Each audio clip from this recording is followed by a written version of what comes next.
প্রথমে ধুলিয়ান এবং সেখান থেকে আজকে বেদবোনায় পৌঁছে যান জাতীয় মহিলা কমিশনের সদস্যরা। দাঙ্গা বিধ্বস্ত এলাকায় গিয়ে তারা আক্রান্তদের সঙ্গে কথাও বললেন। বিএসএফ ক্যাম্প এবং এনআইএ তদন্তের দাবিতে সোচ্চার হয়েছেন এলাকার মানুষ।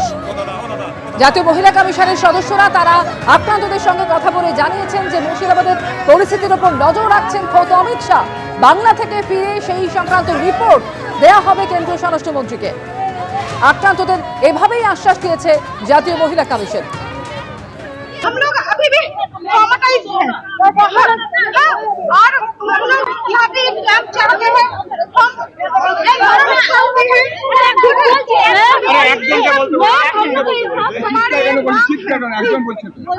देखिए हम लोग बहुत डरे हुए हैं।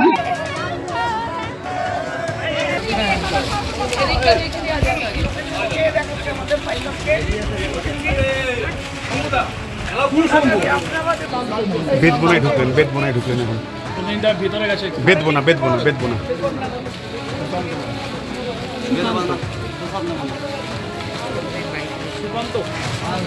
অন করে দেবো। ওকে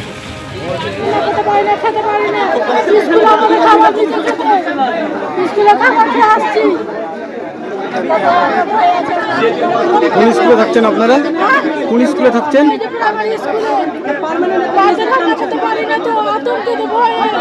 हम लोग अभी भी ट्रॉमाटाइज्ड हैं और हम लोग यहाँ पे एक कैंप चल रहे हैं।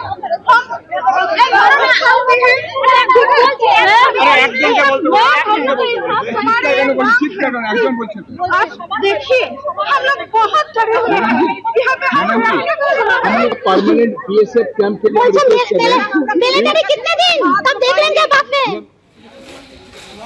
গ্রামে সব পুড়িয়ে দিয়েছে। আমার ছোট ছেলেকে ব্যবস্থা করে দেওয়ার জন্য আমি ফার্ম তৈরি করে দিয়েছি। আমার ফার্মকে পুড়িয়ে দিয়েছে, সব লুটপাট করে নিয়েছে, আমাকে সর্বশান্ত করেছে। এগুলা মমতাই করেছে, মমতার চাল এগুলা। আমরা আগে বুঝতে পারিনি। মমতা লক্ষ্মীর ভান্ডার করেছিলাম, মমতাকে চাই না, মমতা লক্ষ্মীর ভান্ডার চাই না, লক্ষ্মীর ভান্ডার চাই না।